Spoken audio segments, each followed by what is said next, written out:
voters moving in, out, deceased, or newly registered. This continues throughout the entire year. From party changes to name changes, our office processes around 30,000 total changes annually. A key part of that structure is collaboration and efficiency, not just with our department, but with the town clerk as well. And before we move on, and I introduce our featured speaker, I did just want to acknowledge my counterpart, Register of Voters, Stuart Wells, and also our deputies, Matthew and Jessica, and then our senior admin, Lauren Ali. So we welcome you here. We're always here and in the building if you have any questions. So we're fortunate to be joined by Jennifer Morrell from the Elections Group. So I'm going to go ahead and turn it over.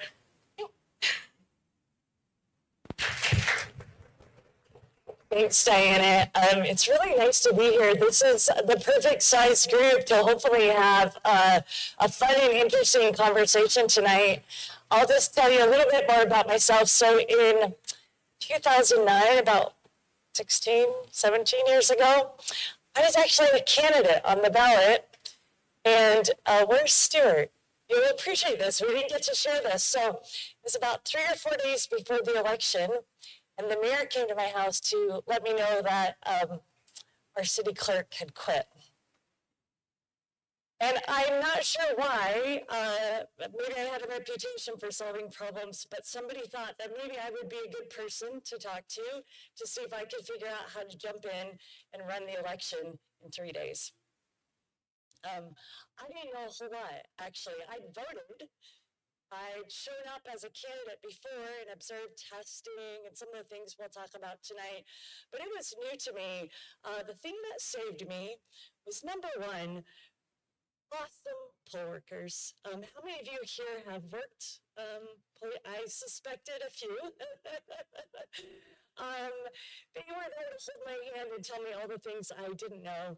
But the other thing that was really helpful were amazing municipal clerks, like Diana, like Stuart, like their team in the adjoining counties, who knew once they found out, or the adjoining cities, forgive me, once they knew what had happened, they all reached out to say, how can we help you? What can we share with you?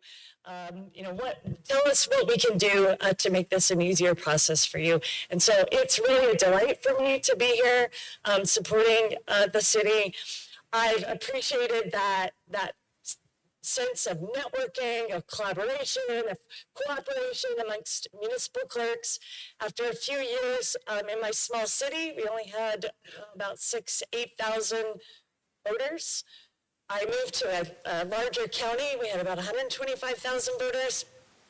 And same thing, I found even though resources were few, we didn't have, just like many election offices today, we didn't have enough staff. We didn't have enough room. We didn't have all the equipment and supplies that we wanted, but people rolled up their sleeves and they made do, and we made it work. And at the heart of what we did was ensuring that each and every day we were thinking about security and accuracy.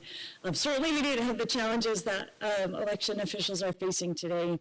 And then fast forward, I moved to a larger county in Colorado. So those first 2 jurisdictions were in Utah. That's where I come from. Then I spent some time working in Colorado. And in 2020, started my organization, the Elections Group, really with that same spirit of wanting to collaborate, wanting to think about ways that I could give back to the election community, that I could support election officials. And we do that through a number of things. We build a lot of training. We try to think about resources that would be useful to election offices. So we build things like checklists. I'm a big, I spent a few years in the Air Force, and it's sort of ingrained in me. You don't do anything without a checklist, right? We build a lot of checklists and templates, and really just spend time in states all across the country talking to election offices, trying to understand some of the things that could be helpful to them in serving voters and serving folks like you. So Diana asked me to talk a little bit about election security. And we like to think about it like a sandwich, like a really tall sandwich. There are a lot of layers. Some of the layers of security are more complex. Some of those are hidden. Some are quite visible. And at the base of the sandwich, we want to think about like pre-election security. So what are all those checks that have to happen before anybody even casts a ballot? And in the middle, we'll talk a little bit about the election period itself. There's no longer election day, right? I understand you all have early voting as well, just like jurisdictions all across the country. Elections start long before election day. So we'll talk a little bit about the things that officials and poll workers do to keep your election secure during that voting period. And then at the very top, we have this really thick layer of post-election security practices. I will be honest, that's really where my expertise is. I've spent a lot of years thinking about and talking and training people around the practices and policies related to post-election audits. So happy to talk about that at the end of this presentation, if that's helpful. So we're going to change our little American flag because my team loved I love Norwalk. We saw that and thought, that is just so awesome. But then we decided, why make it just an election security sandwich when we could make it a Connecticut security grinder sandwich? I've actually never had one of these, but I understand I should. Okay, so we're going to start first with pre-election. How many of you have heard the term voluntary voting system guidelines? It's one of those like acronyms that we like to throw around a lot. Sometimes we refer to it as VVSGs. But this is really where pre-election security starts. So before voting equipment ever makes its way here to your local office, there are federal standards that are set that equipment has to be designed to, built for, everything from the way a voter interacts with it, thinking about accessibility, but also ensuring that piece of equipment has been designed to protect the integrity of the ballots that are being cast. Every single jurisdiction in this country follows some set of standards. They follow the federal standards, those VVSGs. Some states have stricter standards that they test to. And before that voting equipment arrives, independent test labs will test to make sure that each piece of equipment that's certified meets those standards that have been set. So here, you all have UConn Voting Technology Research Lab. Is that right? You get that right? Okay. They do that same thing here, right? They ensure that voting equipment is secure before and while it's in use. And experts in that lab help develop state standards. So this is sort of that first part of the security. Before upgrades happen, really anything substantive, hardware-wise or software-wise, that equipment has to go back through that certification and testing process. And this just makes sure, again, that the equipment's going to work well for voters and it's going to ensure that that security is in place. How many of you have had the opportunity to come and view pre-election testing? It's like watching paint dry, right? It's so exciting. No. It's actually one of the neatest pieces, I think, about election security. So before every election, right, every primary, general, municipal election, testers are going to follow carefully written procedures, and this is where those checklists can be really helpful. And they're going to test each and every piece of equipment. And we've listed a lot of those voting systems. You notice I say pre-election equipment testing because often it's more than just the scanner. In many states, they're also testing, they may test a ballot marking device, their accessible voting device, scanners. They may test e-Publics. I know you all don't have those, but when we talk about pre-election testing, we're talking about testing that equipment thoroughly And again, I think my job tonight is just to kind of give you like a sense or a flavor of how that works across the country. And I will tell you it happens in every single jurisdiction.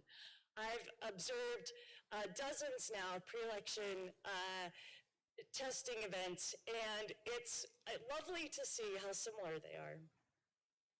Sometimes we call pre-election testing logic and accuracy testing. Does anybody know where that comes from? The logic and the accuracy part?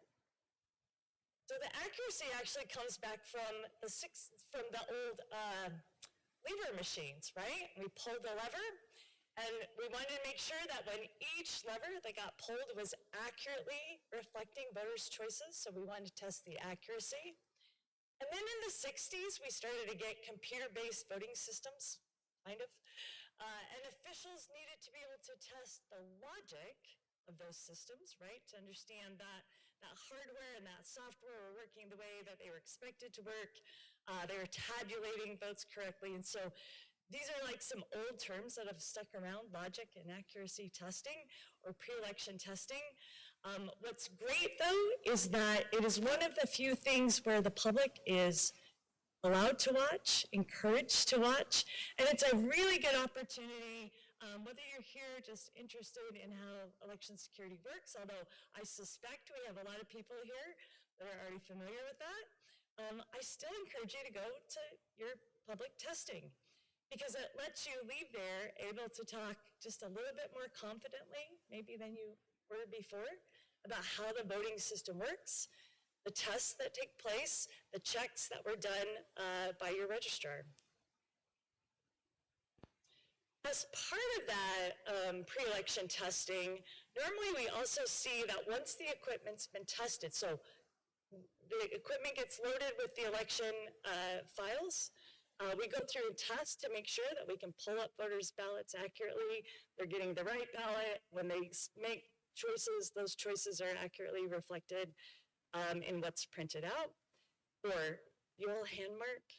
I should have done my homework. Okay, you'll hand mark, that's great, that's even easier. So we're just testing the equipment to make sure it scans.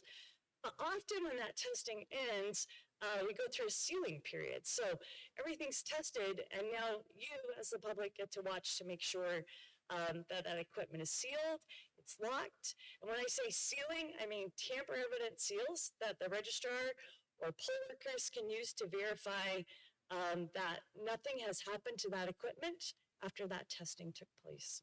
Nobody has messed around with the equipment. Okay, we're going to talk about the middle of the sandwich, and I'm going to turn to you guys, maybe for a little bit of help. So I want to just think about polling place security practices. First, I think one of the most important things that we rely on poll workers to do universally is be present in the polling location. It's their job to witness voters casting their ballots and to ensure that chain of custody, which is to say, I see you, I see your ballot, I see your ballot go into the box, right? They're also there to ensure that when that equipment arrives, that those seals are intact. They're there to make sure at the end of the day that that equipment gets sealed up correctly as well. One of the other security measures that's in place, again, in every state, every jurisdiction, is some form of public observation. Here I understand you need to be appointed by a political party or campaign, is that correct? To be a watcher. Okay, yeah. And that's true in most states. There are a few states where anybody can come observe, but for the most part, in most states, you have to be appointed. There are some states now that have their watchers or their observers go through some form of training. It's also pretty typical to see either coming from the jurisdiction or from the state level, a code of conduct for watchers. So sort of stating, here's the expectations you as the observer can have when you come into the polls. And here are the expectations we have of you when you're observing. But that's an important security practice to have people in place who can ensure and attest to the fact that these things that poll workers are doing did in fact take place, that they were working as in bipartisan teams where that's required. So you can think about polling place observation as a security practice. During voting, especially during early voting, and then like usually during each day of early voting, and then at the end, close of election day, an important security measure that we often don't think about is that reconciliation process. And again, I will just tell you, that takes place in every single office I've been in every single state where we've done work. And it's a tough thing to get right. I don't know how many of you that raised your hand and said you've been a poll worker have ever struggled with that, right? We have to make sure that we know exactly how many voters signed into the poll book or the e-poll book, how many ballots were scanned and counted on the machines. But that's an important measure when we think about election security around that voting period. And then the last thing I want to just point out is that we're seeing a real uptick, for better or worse, in poll workers getting training, and thinking about how to handle threats or disruptions that might occur at the polls. I think many of you saw last November, we had a handful, too high, I think, of a handful. I think we had like 32 reported bomb threats last November, which is really shocking. But we are seeing poll workers and election offices do a really good job thinking about the physical security that needs to be in place, including at the polling location, working closely with law enforcement and exercising or practicing with local law enforcement for how to respond to situations like that to ensure the equipment stays safe, election workers stay safe. And that's new. I think that's a new type of threat that election officers are having to respond to that I did not. My biggest worry was a fire or a blizzard or something like that happening. And I just wanted to talk a little bit about absentee ballots. I know there isn't a lot of absentee voting here in Connecticut, but in some states we see quite a bit, and obviously it gets brought up fairly frequently in the news. And we think about security around that. One of the things I think is really unique that we're seeing many states embrace is a voter notification system. And you can see the little bells up there. I won't read through each of those, but every single step from the time a voter requests an absentee ballot, we know that some states proactively mail them out, so that first step might not be there. But all the way through, that voter is getting some sort of notification, right? We received your request. Voter gets a text message or a call or an email. Your ballot was sent to you, right? That's a security measure, right? That's a way for the voter to know, wow, I just got this message. They said my ballot's on the way. If I don't see it in a few days, what am I going to do? You're probably going to call your registrar or your clerk, right, and say, I didn't get my ballot. That includes notifications once the ballot's been received by the election office, and then also letting the voter know whether that ballot was counted in the end. The other thing I don't have up here that I would note too that I think is important when we think about the security around mail or absentee ballots is once that ballot gets back into the election facility, wow, every sort of processing step that it goes through, there's generally a really rigid accounting practice that happens. In other words, if I get that ballot in, I need to go in and give the voter credit for having returned that ballot. So a person needs to handle that, right? I'm probably, when I'm done doing that job, going to have some sort of counting or log that has to be completed to verify that we haven't lost any ballots, right? We haven't added any or taken any away. And each time those ballots move through that process, through the verification process, through opening, through scanning, and eventually to be sealed and wait for the audit, there's some sort of chain of custody paperwork that has to be completed, some sort of accounting. Speaking of chain of custody, this is actually one of my favorite things to talk about. And again, this is all meant to kind of just set the stage for what I hope is some Q&A here in a minute. How many of you watch police dramas or shows like that? Okay, you can be honest. I see some like, well, maybe. So typically, right, what happens when there's a piece of evidence at a crime scene? Somebody takes like a photograph, right? And then it gets bagged up and sealed and labeled. It has to go for testing. Somebody has to sign it out. Then it has to get signed back in. It has to be stored somewhere, right? In a room. And I don't know if there are any law enforcement members in here. I probably just botched all of that. But the point is, when we talk about chain of custody, it's not just a term used in elections, right? It's an important principle, especially when you're trying to make a legal case. And that is one of the main reasons we establish chain of custody in elections, right? So if we have to go and defend our election, if there's some sort of challenge after the election, we've got documented evidence of what happened to that equipment, what happened to those ballots. So we talked about locks and tamper-evident seals, and the tamper-evident part is really important. One thing to put a seal on or a lock, but we want a way to know if somebody's taken that seal off, right, or taken that lock off. So the tamper-evident part is an important element of chain of custody. Often we see locks that have to get completed as well with signatures, with dates, with timestamps. We know that there are chain of custody requirements around the use and surveillance around the use of drop boxes, absentee ballot tracking. I mentioned that, and I'll show you an example in just a minute.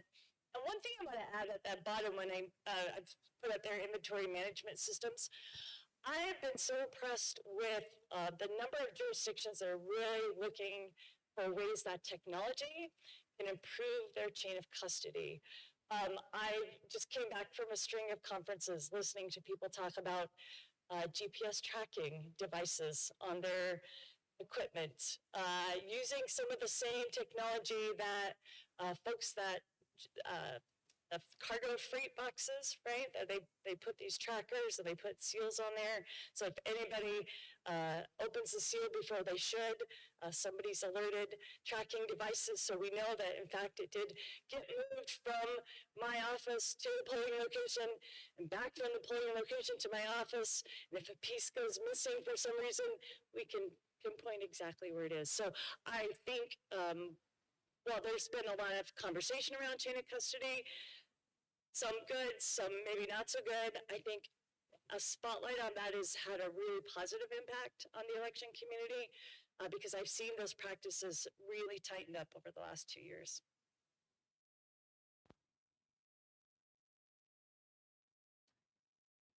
And just, if you're not familiar with the chain of custody form, I tried to pick kind of a simple form, actually. And I'm sure the form that you all use here is different, but maybe some similarities.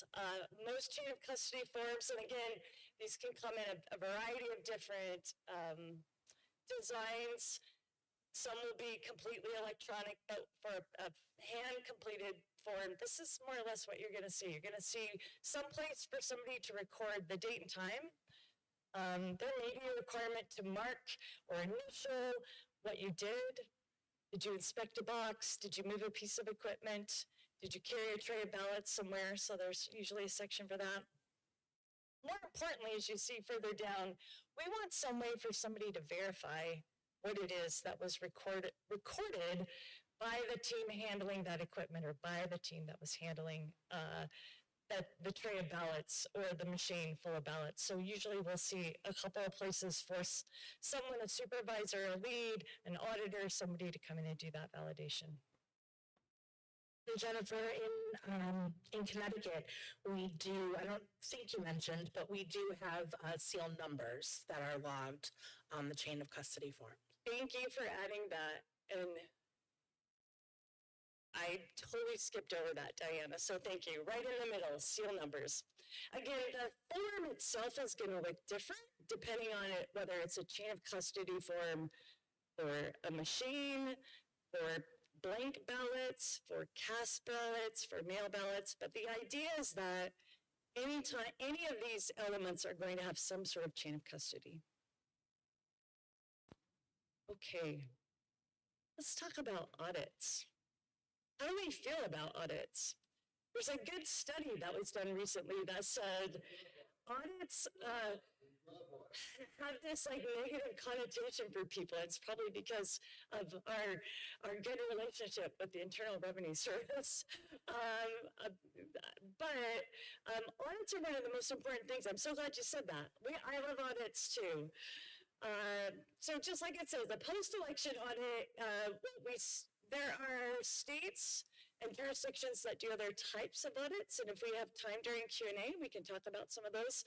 But for the most part, we see almost every state doing some type of post-election audit to verify or ensure that the voting equipment worked the way it was intended, right? So it's looking to see, did it interpret a voter marking correctly?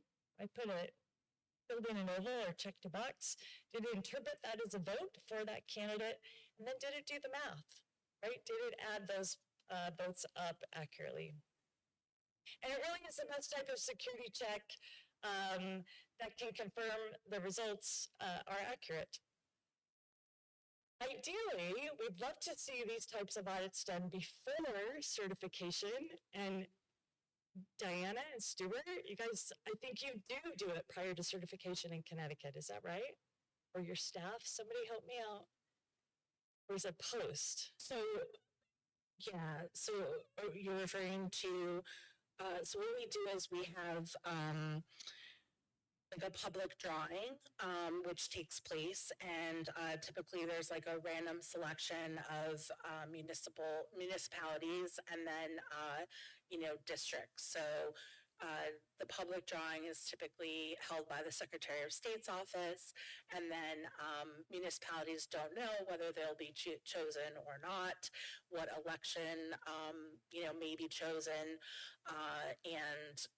or I should say district, which district might be chosen. So it is done, and I think it's within,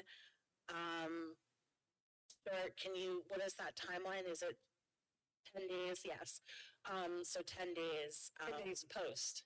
Correct. Okay. Yes. Perfect. And similar to what Diana just said, 35 states do what we call a traditional tabulation audit. So usually there's a fixed percentage, like she indicated, of ballots, might be a fixed percentage of precincts or districts of equipment, and there's some type of random selection done. Those are typically hand tallied and then compared to the results. For that, Norwalk is always very lucky. We almost always get chosen. Yeah, so 35 states. There are a couple of hybrids, so Ohio, Oregon, Washington, they give their jurisdictions the option of doing a traditional audit or a risk limiting audit, and I'll talk about that in a minute. We have a handful of jurisdictions, about 6, that are doing a pilot, so they do a form of a traditional audit, but they're also piloting RLAs. And then we've got 8 states that do other types of things. So Mississippi has a procedural audit. New Hampshire does a randomized audit of ballot counting devices. North Dakota repeats their logic and accuracy test post-election in lieu of their audit. And then we've got South Carolina that does, they do like an automated audit. Okay, so everybody's doing some kind of audit. Risk limiting audits, very similar.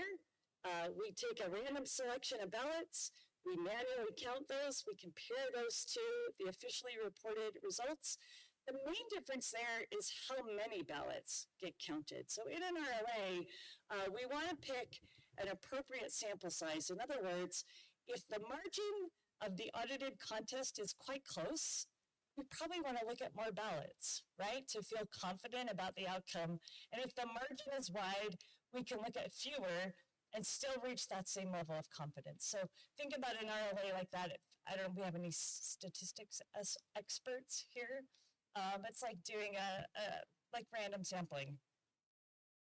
Automated audits, so there are a few jurisdictions that are experimenting with ways to use technology, like different voting systems or other systems to rescan all of their ballots, get a tally, and then compare that to the official tally.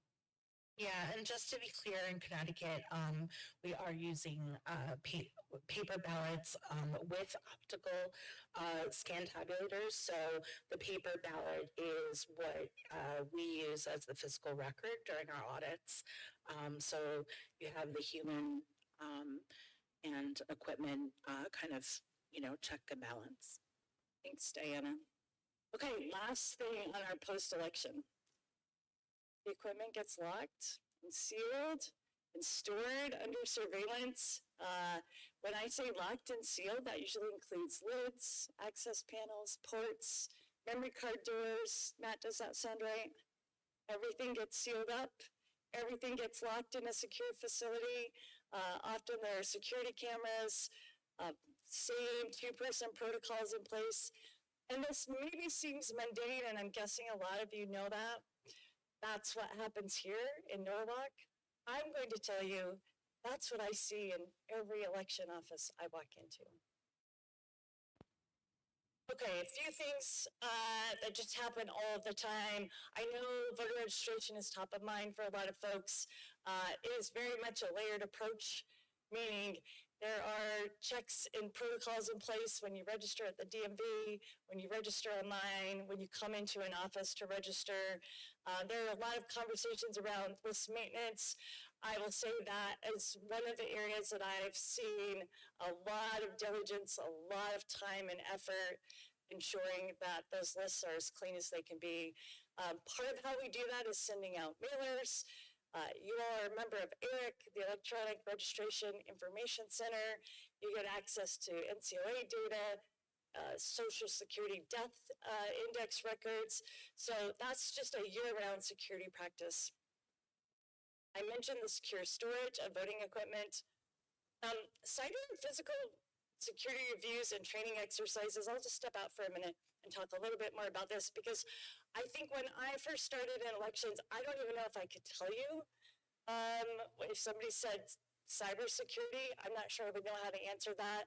In 2017, elections was designated as critical infrastructure, and it was a whirlwind, I think, for all of us, right? We had to learn things like two-factor authentication, and penetration testing, and firewalls, and network security, and things that we weren't necessarily comfortable with. Ransomware is probably the biggest threat right now to election offices.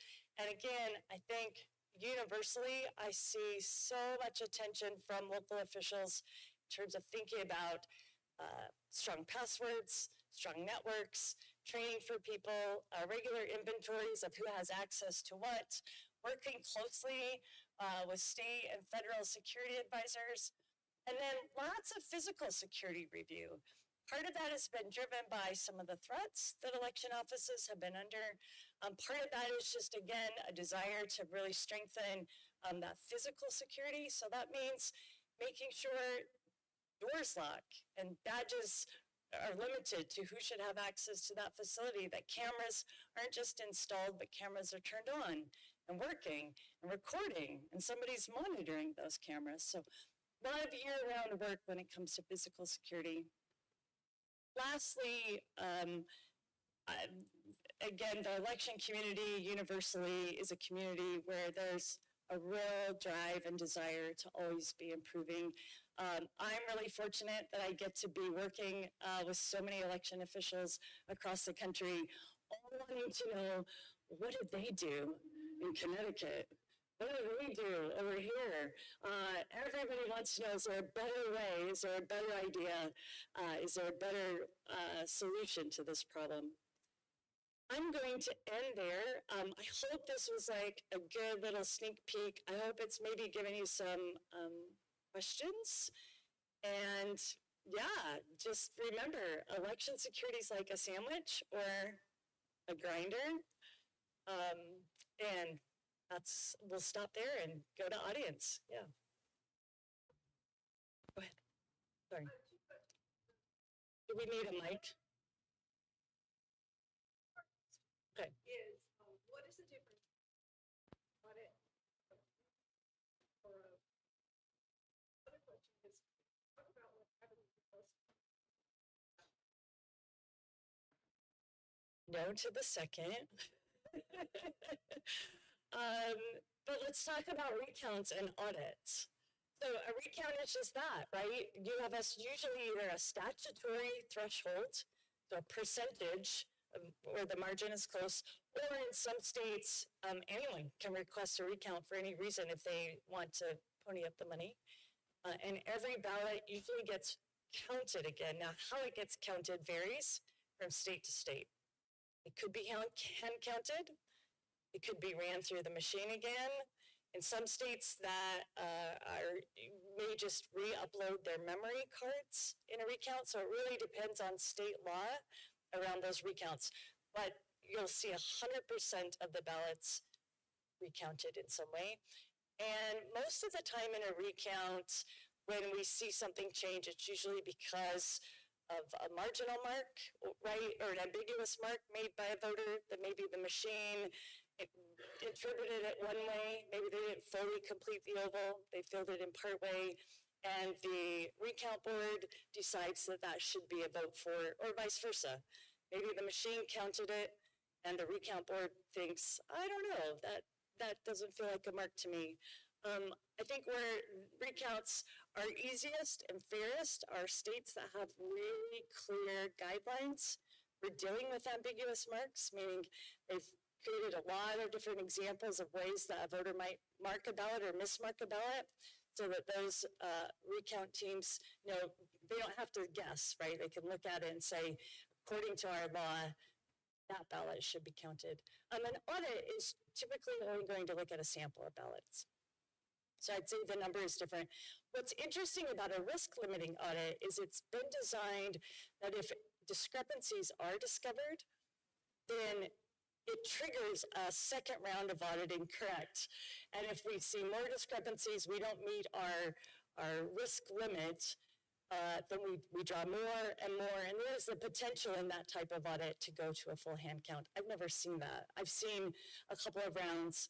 There are some states, Arizona's a good example, where under state law, they've got kind of like 2 chances to do the audit. And if they don't meet, if the number of discrepancies exceeds their threshold, the secretary can call for a recount at that point. There are a few other states with some similar laws. Does that help? I'm going to skip the Dallas question because we're being taped. How they do the recounts, if you want to know, basically we look at every ballot, teams of people and both parties represented. But you look at every ballot to see if you think the tabulator would have counted it correctly. Now, what would they miss? Well, some people will circle the oval and not put any mark in the oval. But voter intent controls, if they do that in all of them, they intended to vote for those candidates. Apparently, it isn't all that hard to figure out their intent because people have been using paper for a long time to express what they want to do on things. And you're kind of good at it, maybe not following instructions well, not coloring within the lines well, but your intent can be determined fairly easily. So my favorite example of that is a fellow named Merkel ran a while back, and his slogan early in his campaign was "Circle Merkel." Well, that's a very good idea, but if you circle Merkel on the ballot, the tabulator isn't going to see it, unless you happen to hit the oval. So, you know, that's the kind of thing. Or they'll put check marks in. We've even seen one where the check mark was so close to the edge. Nice big check mark, but almost completely missed. That we literally tested it, and this is the old tabulators, and it would have been counted about half the time. We went through 50 times in different orientations, and counted about half the time. It's very hard to do that intentionally, but unintentionally, somebody managed to do it once. And there are other forms of voter intention that you can discern from looking at the ballot. If you find that the tabulator would count it correctly, the oval was filled in, basically, then you do run it through a different voting tabulator as a means of recounting. Otherwise, it would take rather a long time. We haven't had a citywide recount in quite a while. We did do one 10 or 15 years ago, a couple of times for the city council, which were the last, where there's 5 at large to be elected, and the fifth and sixth were very, very close. The top vote getter is, and the low vote getter, they're not that close to the center, but there would be a couple right in the middle that get close enough for a recount.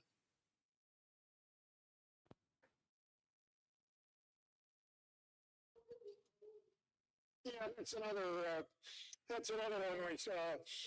If you have an O in your name, you do crazy things. We've had a couple where they filled in the oval on their own oval, right next to the real oval. But see, we would pick that up by examining the ballot. And they filled in the other ovals. This one they missed, but they clearly intended to vote for them. So that's why you get slight changes. Not very many typically, because the machines do work. That is one of the things that many election offices will test for. So, right, we want to make sure that if somebody has a pen mark, right, maybe they put their pen down to start to fill it, but pull it up or just accidentally have a stray mark, that doesn't get counted. But we know that voters never follow instructions perfectly, and so we want to make sure if they make an attempt to fill in that oval, it gets counted. So often during that pre-election testing, one, you can set a threshold in your voting equipment, right? You can say how many pixels in that dot equal a vote for.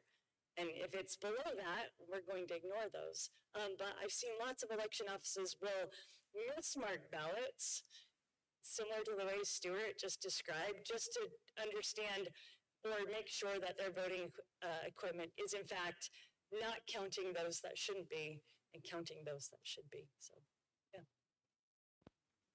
At the outset, there are three sections, if you will, post-election, election, and pre-election. And so the question is, are you aware of where the most fraud occurs at what phase? And if so, what may that approximate percentage be? Well, so we know that any validated accounts of fraud are very low, right? Fractions of a percent. I don't know that I could say specifically which of those areas. When we're talking about the security of the voting equipment specifically, like the ability to tamper with that, there's no silver bullet. You need all of those, yeah, all of those layers, right?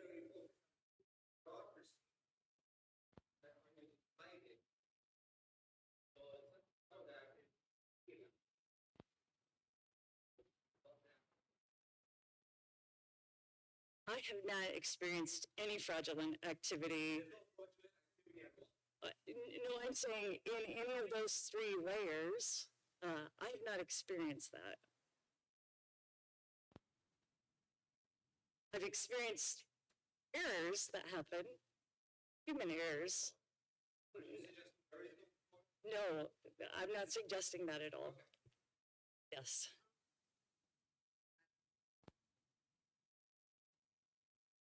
Sure.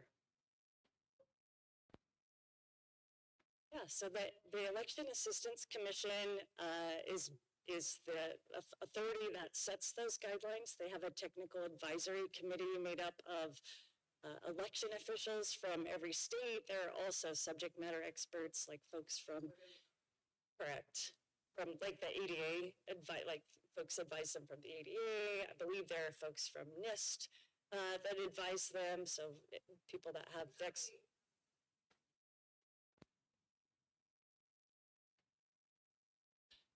There's a great website. It's called Verified Voting, and they've got a map of the U.S. You can click on it and see all the different makes and models of equipment that are out there, more than you would guess. Correct. They all have to be certified to those standards. And there's a new set of standards that just was approved. And so a lot of the new equipment that's coming out, they're just getting certified to those new standards. So they're like, there's a 1.0, there's a 2.0. But I'm sorry, I'm probably not I couldn't tell you how many pieces of equipment. I'm going to say,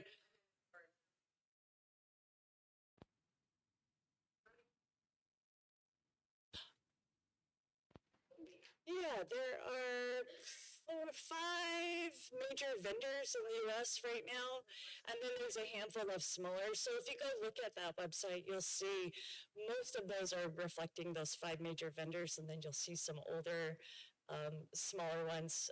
Texas in particular, there's a lot of counties, a lot of jurisdictions in Texas, so quite a variety. One thing that's important to note too is that in some states, there's a designated voting system for the entire state, so every jurisdiction uses the same vendor. Other states leave it up to the local jurisdiction to decide. Yeah, yeah. So there are states you might find all 5 of those vendors serving it's one state. Other questions? Yeah.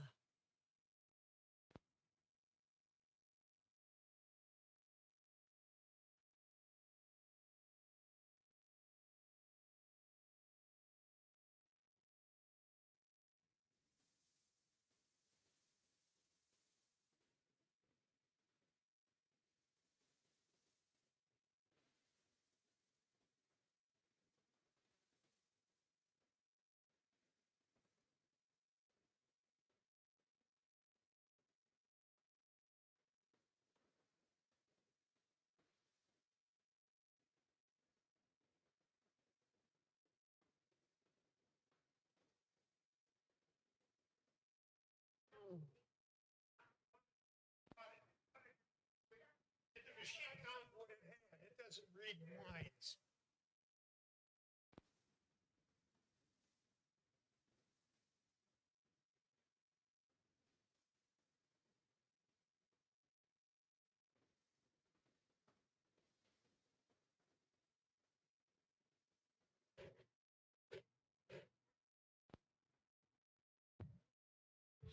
Well, because in an audit, you're testing whether the equipment worked the way it was designed to work, not whether it was able to, the person filled in the oval or not.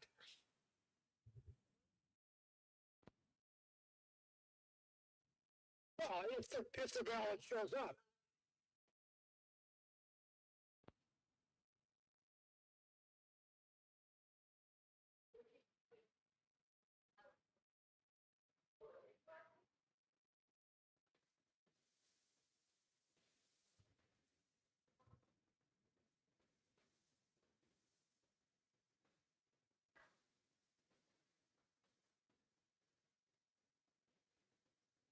Yes.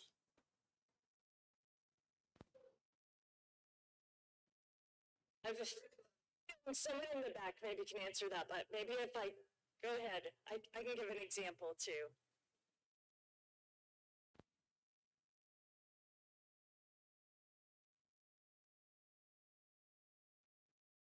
Thank you. One of the registrars in Colchester, I don't know how everybody else does it, but when we program our tabulators, we set up to query the voter when that happens. So we tested it during our tabulator testing with circled bubbles. We just did extra test ballots to see what would happen if there was an X here, if there was a check mark, if there was a stray mark, if it's circled. And we programmed the tabulator to query the voter and say, is this what you wanted? Doesn't look right. And it spit the ballot back out. So essentially we just had a referendum. Yep, it's in the programming through ES&S, not directly in the tabulator, but before when you're setting up the election.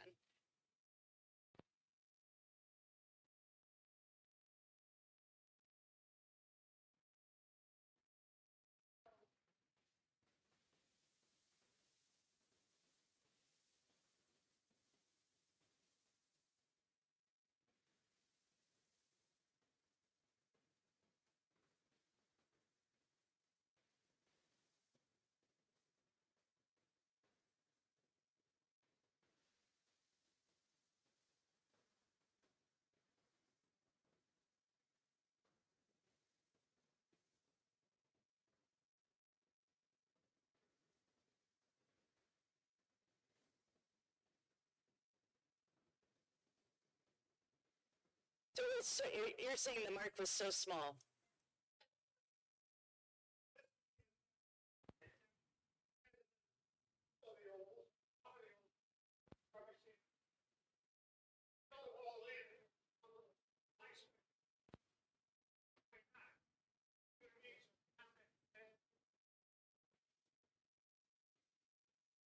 think that's the intent of the recount, right? When the race is so close. I think the example that comes to mind for me is the circling, right? And so we know the machine's not going to pick that up, right? But yeah,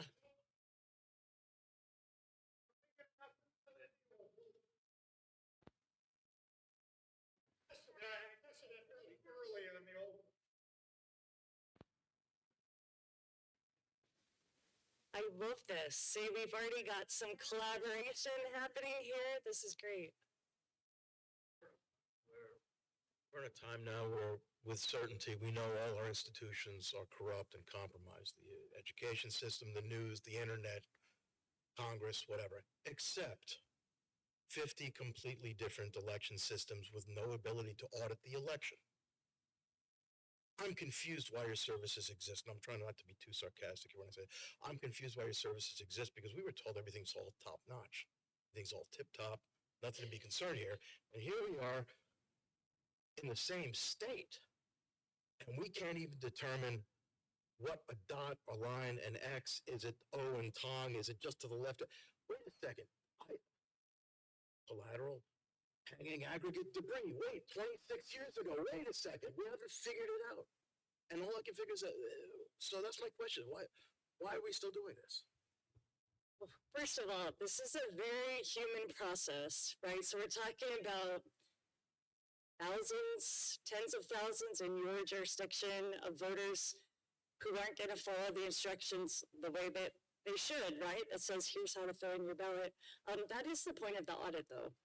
That's the reason we do audits. That's the reason why in close races we do a recount so that we can go back, we can review, we can have humans review with their eyes those ballots, compare those results to the voting equipment in a recount situation, go through just like we've talked about, determine voter intent so that we can feel good about the outcome.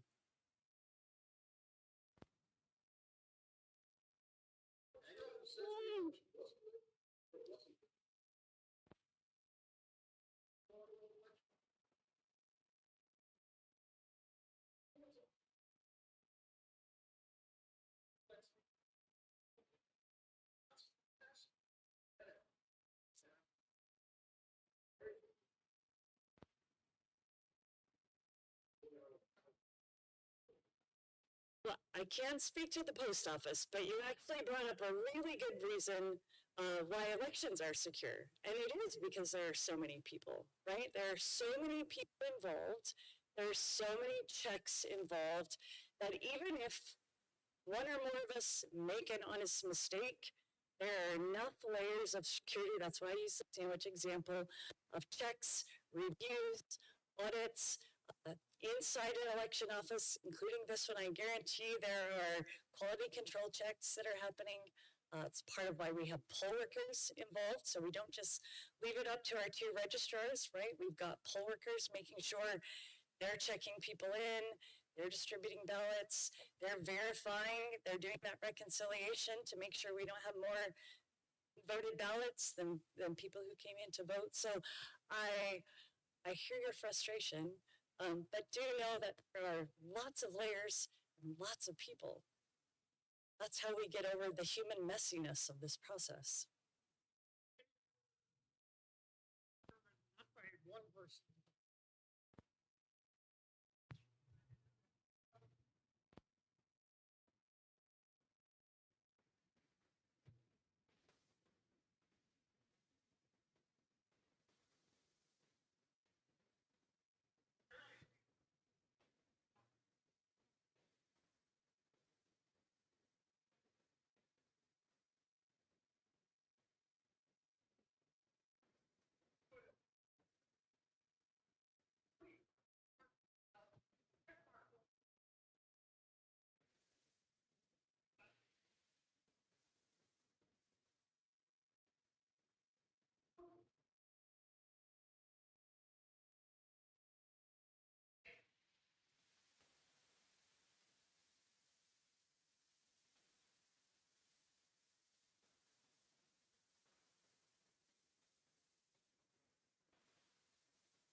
have a question. So at the very beginning of the session, you mentioned the machines, right?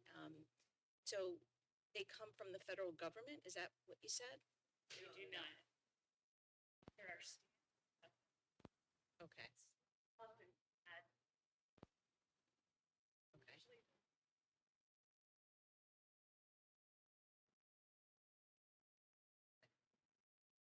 I have not.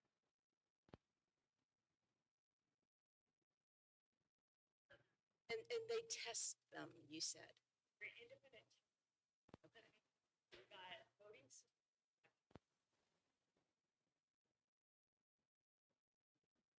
independent that verified Okay, so for those state labs. standards. Okay. That's right.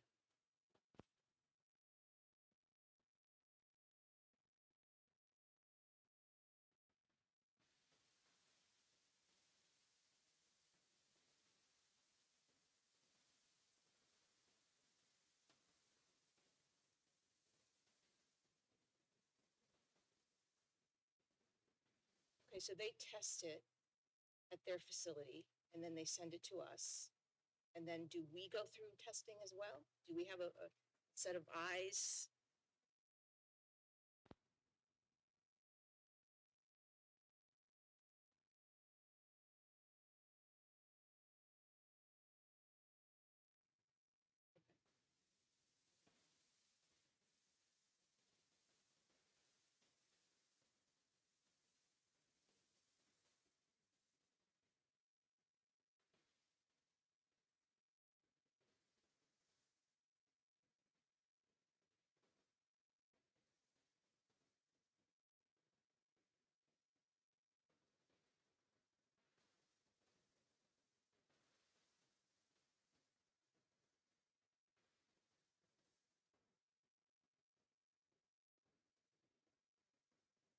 And you're going to get all of that equipment back sealed with tamper evident seals.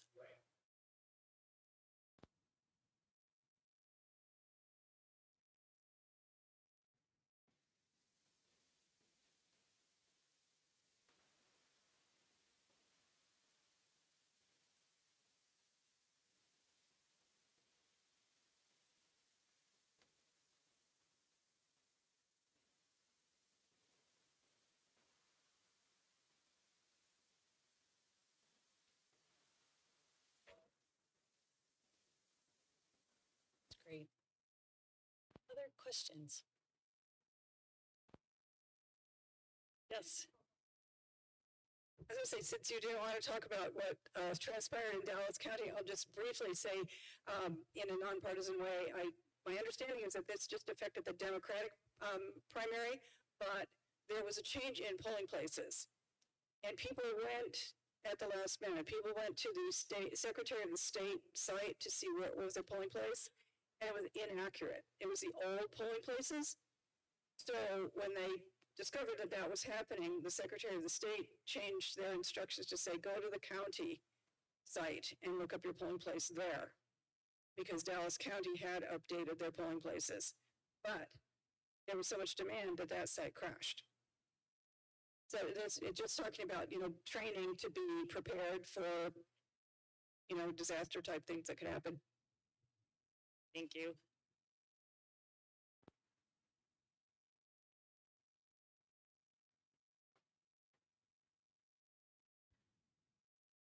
I was just wondering if you had encountered any successful uses of scanners and barcodes for tracking inventory. We were starting to consider that, and sometimes it's good to not reinvent the wheel. I'm not going to name names here, but I'll describe, and then afterwards I'll point you to the jurisdictions. One of my favorite is actually a large jurisdiction that built their own system in-house. So there's some good, just off-the-shelf inventory management systems where you can have just plain barcodes. They're now these same labels that are RFID capable, so you can wave a wand, so you can put these RFID labels on all of your equipment. wave your wand and get an immediate recording, right, of serial numbers or ID numbers, where they're located, that sort of thing. There was a system I loved in a large jurisdiction where it wasn't only tied to the equipment and the trays, but also workers. So it became also part of their chain of custody. So a worker, for example, if they were going to take a tray of ballots, they would first scan their badge. And what would go into the system is that worker's identity, the date and time that they picked it up. They would have to enter some information, whether it was like a serial number from the machine or a tag number from the tray of ballots. Once they were done processing that, they had to scan it back in, scan their badge again, scan it back to where it went. What I loved about that was it was not only giving them inventory tracking, chain of custody, they got really rich data on how long it took to do things, whether it was logic and accuracy testing or processing mail ballots, because they were sort of tracking the time to go through a process. And they did that internally. I've seen some good systems just built, again, some other homegrown systems built on tools like Airtable or using Excel. I would say most of the folks I talk to, though, especially if they're in a smaller office and they don't have the IT support, are turning to commercial vendors for that. If you've got a lot of equipment, I've heard the RFID tracking maybe isn't great. Depends how many pieces of equipment you're trying to track, but happy to connect you with some folks that I think could be helpful there. I think we have time for maybe one or two more questions. This really isn't a question, but you were talking about public observation, and in Norwalk, they film and put on YouTube all of the audits and hand counts. So you can watch it on YouTube. And I think, aren't you considering putting...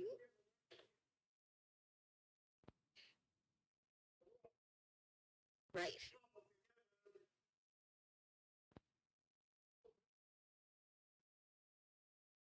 So they're also going to put the voting on YouTube. I love that. You could almost say that transparency is a security measure, right? So I'm on a mission to try and get more election offices to post plain language post-election audit reports that say what we audited, when we audited, who was involved in the audit, what did we find out during the audit, were there discrepancies during the audit? If so, what are the results? So I think transparency is super helpful. And yeah, that's great. In addition to, it sounds like the live streaming or public observation, I think another important tool is just education. So programs like these, tours of offices, opportunities for poll workers to do sort of like extended training. So not just like training, what do I do on election day, but what else is happening behind the scenes? So I love that you brought that up. I think that's an important security measure. Because we communicate with our polling places all day long, Zoom.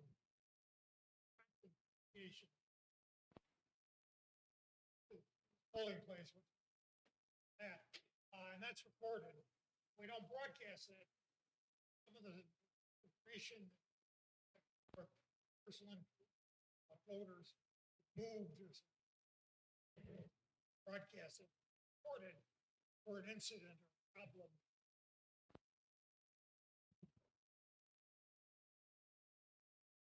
Amazing. We got basically two different. Watching, we love that better cameras. Can't be too good because you don't want to webcams. This is way no chance. We also have them angled way that I love this. I feel like I just learned something new. I wish I would have had a camera on my poll workers. You always wonder, like, what's happening there. All right, I think I'm going to let Diana wrap us up, and thank you for the questions. I'll stick around. We can talk some more if you want. Thank you. Thank you, Jennifer.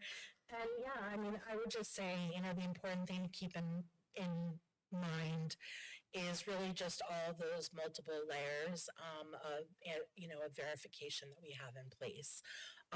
But with that being said, our office is always open Monday through Friday, 8 to 4. We are happy to have anybody who wants to come in and chat, give us a call, send us an email. We're more than happy to go over questions, concerns, do some demonstrations with tabulator machines, whatever it is we want to really help with voter education. It's really important to us. And I think that is pretty much it. Thank you, Jennifer, for your wonderful presentation. And we appreciate all of you being here. Thank you.